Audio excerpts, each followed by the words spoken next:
Hello student, स्वागत है आपका हमारे नए वीडियो में। हम पढ़ रहे थे 11वीं कक्षा के जीव विज्ञान का 5वां अध्याय जो कि है पुष्पी पादपों की आकारिकी यानी कि मॉर्फोलॉजी ऑफ फ्लावरिंग प्लांट्स। हमने इसका 18 लेक्चर्स कंप्लीट कर लिया है। आज है हमारे इसका 19th पार्ट, ओके, यानी कि भाग 19। तो चलिए आज की क्लास को शुरू करते हैं। सबसे पहले आता है प्रस्तुति, यानी कि आज का जो हमारा वीडियो लेक्चर चलेगा उसमें हम कौन सा टॉपिक कवर करेंगे। तो आज का हमारा टॉपिक बेसिकली रहेगा सोलेनेसी फैमिली का। ओके, उसका सोलेनेसी उसका परिचय देखेंगे, फिर कायिक अभिलक्षण देखेंगे, पुष्पी अभिलक्षण देखेंगे, फिर पुष्पी चक्रों का क्रमवार वर्णन करेंगे, उसके बाद प्रजनन चक्रों का विवरण करेंगे, उसके बाद फल व बीज के बारे में देखेंगे, और फिर पुष्पी सूत्र और पुष्पी चित्र देखेंगे, यानी कि floral diagram, floral formula. Okay, उसके बाद आर्थिक महत्व के बारे में जानेंगे। तो यहाँ पर एनसीईआरटी ही फॉलो किया गया है। जैसे जैसे एनसीईआरटी में कवर किया गया है टॉपिक्स, उसी तरह से यहाँ पर टॉपिक्स कवर किए जा रहे हैं। ठीक है, उसी सीक्वेंस में कवर किए जा रहे हैं। तो एक एक करके सारे टॉपिक्स को हम यहाँ पे कंप्लीट करते हैं। सबसे पहले आता है सोलेनेसी परिचय। ये एक फैमिली है कि कुल का समान परिचय क्या है। सोलेनेसी एक बड़ा एवं महत्वपूर्ण कुल है। इसे सामान्यतः आलू कुल भी कहा जाता है। उष्णकटिबंधीय, उपोष्णकटिबंधीय एवं शीतोष्ण क्षेत्रों में व्यापक रूप से फैला हुआ है। कुल में शाख, झाड़ियाँ और छोटे वृक्ष यानी कि सभी इंक्लूडेड होते हैं, यानी कि ऑल इंक्लूडेड होते हैं। ठीक है, यहाँ पे आपको जैसे कि ये जो कुल है, ये जो फैमिली है सोलेनेसी, तो सोलेनेसी कुल पौधों की दुनिया का एक बहुत ही प्रसिद्ध और उपयोगी कुल है, जिसे हम सामान्य भाषा में आलू कुल, ठीक है, पोटैटो फैमिली भी कहते हैं। यह नाम ही बता देता है कि हमारे रोज़मर्रा के खाने में शामिल कई महत्वपूर्ण सब्जियां इसी कुल से आती हैं। जब हम बोल रहे हैं आलू कुल, ठीक है, आलू का फैमिली का, आलू तो हम सभी खाते हैं, ठीक है।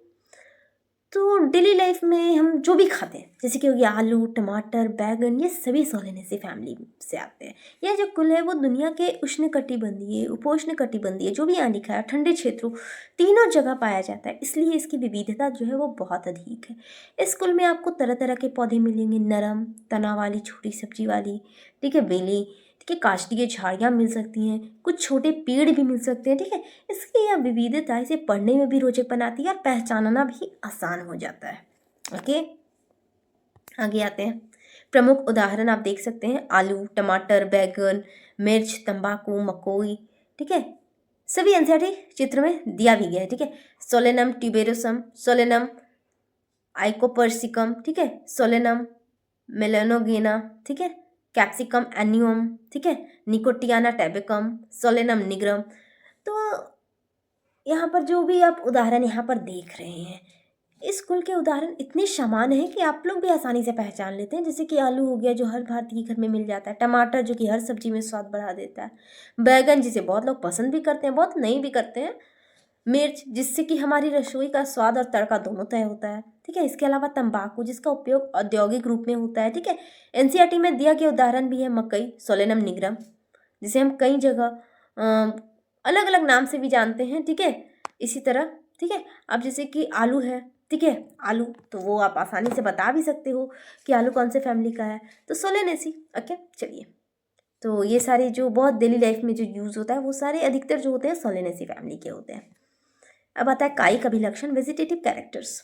तना यानी स्टेम प्रायः शाकीय, कुछ प्रजातियां काष्ठीय, वायवीय सीधा बेलनकार, शाखित।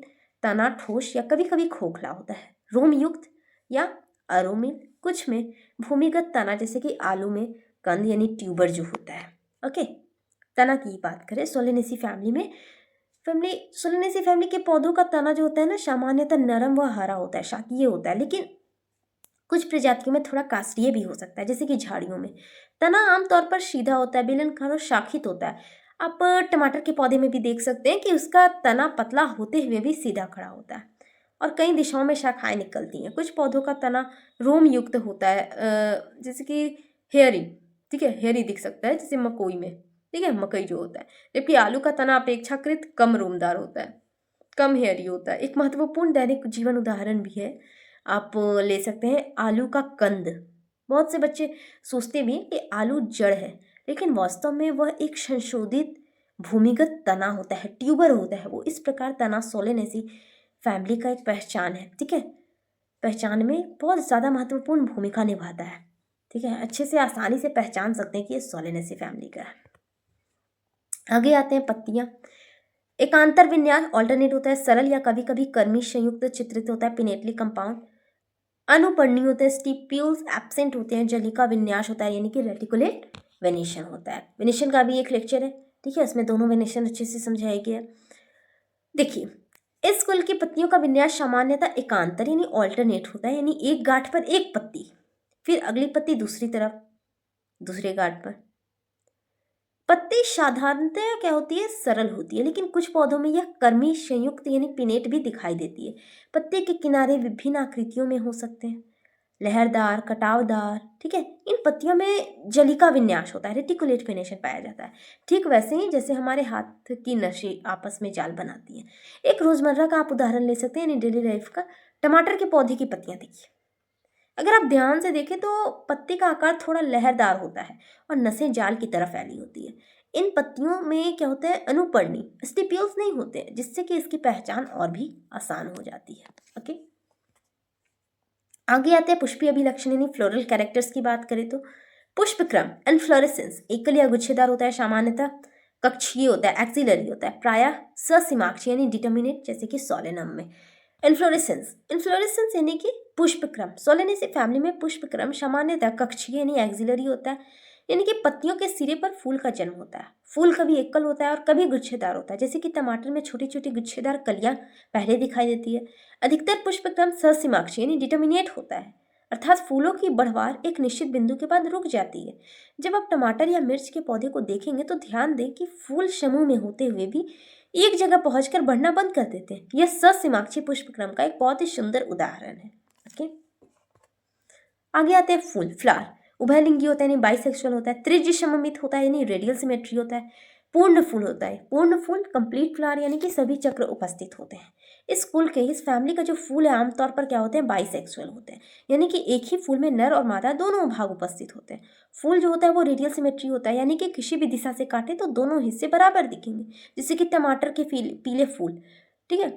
फूल जो होते हैं पूर्ण होता है क्योंकि इसमें सभी चार चक्र यानी कि कैलिक्स, कोरोला, एंड्रोशियम, गाइनोशियम सभी मौजूद रहते हैं। आप जब पहली बार मिर्च के पौधों का फूल देखते हैं तो उन्हें समझिए कि छोटे से सफ़ेद फूल में सभी भाग दिखाई देते हैं, तो इससे आप आसानी से पहचान भी सकते हैं और सीख भी सकते हैं, ठीक है, कैसे कंप्लीट फ्लावर पूर्ण फूल बोलेंगे, किसे अपूर्ण फूल बोलेंगे। अब आता है पुष्पी चक्रों का क्रमवार वर्णन। अब सभी का वर्णन करना है। कैलिक्स 5 बाह्य दल होता है, संयुक्त होता है, गेमोसिप्लस होता है, दीर्घ स्थायी होता है, फल बनने तक बने रहते हैं, कोरस्पर्शी दल विन्यास होता है, यानी कि कैलिक्स जो होता है ना, सोलेनेसी फैमिली में कैलिक्स 5 बाह्य दल होते हैं, सेपल से बना होता है। ये जो होते हैं वो गेमोसिप्लस होते हैं, संयुक्त होते हैं, अर्थात एक दूसरे से जुड़े हुए होते हैं। यदि आप बैगन या मिर्च के फूल को देखें तो आप पाएंगे कि आपको हरे रंग का छोटा कप जैसा भाग दिखेगा, ठीक है, यही कैलिक्स होता है। इसकी एक खासियत है कि यह लंबे समय तक बना रहता है, यहाँ तक कि फल के बनने के बाद भी ये बना रहता है। इसी कारण आप मिर्च या टमाटर के फल के ऊपर एक हरे पत्तीनुमा भाग देखते हैं, वही कैलिक्स होता है। यह भी कोर स्पर्श यानी एस्टिवेशन विन्यास दिखाता है। ओके, फिर हम आते हैं कोरोला की बात करते हैं। इसमें आप समझ सकते हैं कोरोला, हाँ, जब हम देख रहे हैं तो सोलेनेसी फैमिली में पंखुड़ियों की संख्या 5 होती है और वे आपस में संयुक्त होते हैं, ये भी संयुक्त होते हैं, गेमोपेटलस होते हैं। पंखुड़ियाँ चक्राकार यानी रोटेट, नलीदार, ट्यूबुलर या हल्की घंटी नुमा हो सकती है। उदाहरण आप याद कर सकते हैं, टमाटर के पीले तारा आकार फूल या फिर मिर्च के सफ़ेद फूल। तो कोरोला का संयोजन बहुत ही आकर्षक होता है और परागण में महत्वपूर्ण भूमिका निभाता है, ठीक है। इसमें भी विन्यास होता है, ठीक है, जहाँ पे क्या होता है ना, पंखुड़ियाँ किनारों से एक दूसरे को छूती हैं, जो कि एक कोर स्पर्शी पंखुडल विन्यास। ओके, चलिए अब आता है प्रजनन चक्रों का विवरण। एंड्रोशियम और गाइनोशियम की बात करेंगे। पुमंग 5 पुंकेसर होते हैं, पंखुड़ियों से जुड़े होते हैं, दलग्न एपिपेटलस, प्रायः समान लंबाई वाले। एंथर प्रायः द्विकक्षीय होते हैं। अब देखिए, इस फैमिली में पुमंग में 5 पुंकेसर होते हैं और ये पंखुड़ियों से जुड़े होते हैं, तो इसे हम दलग्न एपिपेटलस कहते हैं। फूल का निरीक्षण करें तो आप देखेंगे कि पुंकेसर की लंबाई लगभग समान होती है। इनके पराग पोषण या एंथर्स में क्या होता है, द्विकक्षीय होती हैं और पराग उत्पादन समान रूप से होता है। यह जो युग्मन के लिए बहुत ज़्यादा उपयोगी होता है, परागन को सहज बनाता है, ईजी बनाता है। जैसे कि टमाटर के फूल में 5 पीले पुंकेसर एक गोल आकार ढंग से व्यवस्थित होते हैं, ठीक है। उसी तरह हम गाइनोशियम की जब बात करें, जायांगी, तो जो इसमें बाइकार्पेलरी होता है, द्विअंडपी, युक्त अंडपी सिनकार्पस होता है। अंडाशय ऊर्ध्ववर्ती होता है, सुपीरियर ओवरी होता है। तिरछा अंडाशय होता है, ऑब्लिक ओवरी पोजीशन होता है। बीजांडाशन प्लेसेंटा जो होता है फूला हुआ होता है, अनेक बीजांड होते हैं। देखिए, ये सारे जो है सोलेनेसी ही आपको दिया गया, पहले और भी फैमिली पढ़ना रहता था, ठीक है, लिलिएसी हो गया, ठीक है, तो अब हटा दिया गया, अब एक फैमिली दिया गया, तो ये एग्जाम के लिए भी बहुत ज़्यादा ज़रूरी है, ठीक है। जायांग द्विअंडपी होता है, बाइकार्पेलरी होता है, अर्थात दो अंडप आपस में जुड़े होते हैं, जिससे कि युक्त अंडपी कहते हैं, सिनकार्पस कहते हैं। अंडाशय ऊर्ध्ववर्ती होता है, लेकिन एक विशेषता यह भी है कि इसकी स्थिति तिरछी होती है, जो सोलेनेसी की पहचान में मदद करती है। अंडाशय का अंदरूनी भाग जो होता है वो फूला हुआ होता है, जहाँ के अनेक बीजाणु उपस्थित रहते हैं, जैसे कि टमाटर हो गया, बैगन हो गया, तो इसको आप काटते हैं तो काटने पर अंदर बहुत से बीज दिखाई देते होंगे, ओके। तो वही बताता है कि जो बीजांडाशय प्लेसेंटा होता है वो फूला होता है, उसके अंदर बहुत से बीजाणु होते हैं। अब आते हैं फल व बीज। फल, संपुट यानी कैप्सूल या सरस, बेरी। सरस फल प्रायः सोलेनम और कैप्सिकम में मिलता है। कोरोला और कैलिक्स अक्सर फल के साथ जुड़े रहते हैं, ठीक है। जो इस फैमिली में फल जो होते हैं दो प्रकार के होते हैं, या तो कैप्सूल, ठीक है, या फिर बेरी। कैप्सूल फल जो होते हैं वो सबसे आम है, जैसे कि टमाटर, बैगन, मिर्च, मकई, इन सभी में देखते हैं। फल जो होता है रसीला होता है और अंदर कई बीज भरे होते हैं। दिलचस्प बात तो यह है कि कैलिक्स और कोरोला के कुछ भाग अक्सर फल के साथ जुड़े रहते हैं, जैसे कि मिर्च हो गया, बैगन हो गया, उसके ऊपर जो हरी टोपी जैसी संरचना होती है वो स्थायी कैलिक्स होता है, ओके। आगे जब हम सीड की बात करें, बीज की, तो इसमें बीज अनेक होते हैं, भ्रूणपोषी होते हैं, यानी एंडोस्पर्मिक होते हैं, आकार छोटा होता है, हल्का होता है, ओके। यानी कि जो बीजों की संख्या होती है सामान्यतः अनेक होती है और वे छोटे छोटे, हल्के और अक्सर चपटे होते हैं। तो बीज एंडोस्पर्म युक्त होता है, जिससे कि विकास के शुरुआती चरण में भ्रूण को पोषण मिलता है। जब बच्चे टमाटर खाते हैं तो वे बिना सोचे समझे कई बीज निगल भी लेते हैं। तो ये छोटे, हल्के, बहुसंख्यक बीज जो होते हैं सोलेनेसी की एक विशेषता है, ओके। कोई बड़ा बड़ा बीज नहीं है आम की तरह, ओके। आम में क्या होता है ना, बड़ी गुठली होती है और एक ही होती है, इसमें अनेक होता है लेकिन बहुत ही छोटा, चपटा और हल्का होता है, ठीक है। पुष्पी सूत्र और पुष्पी चित्र, ये देखिए, ये पुष्पी सूत्र है, उभयलिंगी बता रहा है, त्रिजिशमित बता रहा है, संयुक्त दल व पंखुड़ियां बता रहा है, 5 दल लग्न पुंकेसर बता रहा है, द्विअंडपी ऊर्ध्ववर्ती अंडाशय बता रहा है। पिछले वीडियो में मैंने बताया भी था कि किस प्रकार से फ्लोरल फॉर्मूला आपको लिखना है, ठीक है। ब्रैकेट में क्या बताया जाएगा, ठीक है, नंबर लेटर्स के बाद लिखने हैं, ठीक है। के से कैलिक्स, सी से कोरोला, ए से एंड्रोशियम, जी से गाइनोशियम, कैसे दिखाना है, ठीक है, किस सीक्वेंस में लिखना है, सभी मैंने बताया था। तो वहीं पे यहाँ पे पुष्पी सूत्र दिया गया है, ये जो है वो सोलेनेसी फैमिली की सभी मुख्य विशेषताओं को एक जगह दर्शाता है। यह हमें बताता है कि फूल उभयलिंगी है, त्रिजिशमित है, दल पंखुड़ियाँ संयुक्त हैं, ठीक है। फिर दिखा रहा है 5 पुंकेसर, देखिए 5 दिया गया है, ठीक है। और अंडाशय ऊर्ध्ववर्ती द्विअंडपी भी दिखा रहा है, गाइनोशियम में 2 लिखा हुआ है, और सिनकार्पस है तो वो ब्रैकेट में दिखा रहा है। तो यह एक ऐसी संक्षिप्त भाषा है जिसे पढ़कर कोई भी छात्र जो है वो पूरे फैमिली का एक मेंटल डायग्राम, ठीक है, एक तरह से माइंड मैप बना सकता है, ओके। चलिए आगे आते हैं। पुष्पी चित्र की विशेषताएं, कैलिक्स बाहरी, कोरोला अंदर होता है, 5 पुंकेसर पंखुड़ियों से जुड़े हैं, 2 संयुक्त अंडक केंद्र में। तो डायग्राम आपको अच्छे से समझ लेना है ये, क्योंकि खुद से आपको प्रैक्टिस करना होगा। सोलेनेसी में पुष्पी चित्र बनाते समय सबसे पहले तो कैलिक्स को बाहर की ओर रखना है, फिर पंखुड़ियों को थोड़ा अंदर, उसके बाद 5 पुंकेसर और फिर सबसे भीतर 2 संयुक्त अंडक दर्शाए जाते हैं, ओके। एनसीईआरटी में दिया गया है सोलेनम निग्रम का पुष्पी चित्र, ठीक है। आप लोग को बहुत आसानी से यह दिखाता है ना कि किस प्रकार एक फूल का बाहरी से अंदरूनी भाग तक क्रम में होता है, ठीक है। यह व्यवहारिक समझ बढ़ाता है और कुलों की तुलना करने में भी मदद करता है, ओके। चलिए अब आते हैं आर्थिक महत्व, इकोनॉमिक इम्पोर्टेंस की। खाद्य फसलें, आलू, टमाटर, बैगन मुख्य खाद्य स्रोत है। विश्व का प्रमुख सब्जी व खाद्य उद्योग इन्हीं पर आधारित होता है। ये इकोनॉमिक इम्पोर्टेंस की बात हुई है। सोलेनेसी फैमिली का हमारे भोजन में अत्यंत महत्वपूर्ण योगदान है। आलू एक तरह से विश्व की सबसे प्रमुख खाद्य फसलों में से एक है और इसे दुनिया का पेट भरने वाली फसल भी कहा जाता है। टमाटर रसोई का एक अनिवार्य हिस्सा है, सब्जी हो, सूप हो, सॉस हो, ठीक है, हर जगह उपयोग होता है। बैगन, मिर्च, शिमला मिर्च सभी इसी कुल के सदस्य हैं। भारत में रोज बनाए जाने वाले भोजन का बड़ा हिस्सा इस कुल पर आधारित होता है, ओके। अगला इंपॉर्टेंस आप देख सकते हैं, मसाले औषधि व अन्य उपयोग के लिए होते हैं। मसाले, मिर्च हो गया, कैप्सिकम, औषधीय पौधे, बेलाडोना जो होता है, अश्वगंधा, धूमक, तंबाकू, निकोटियाना जो होता है, सजावटी पौधे, पिट्यूनिया, तो यहाँ पे बहुत से चीज़ों के लिए यूज होता है। ये जो फैमिली है केवल सब्जियों तक ही सीमित नहीं है, बल्कि मसाले के रूप में मिर्च का उपयोग पूरे भारत में होता है।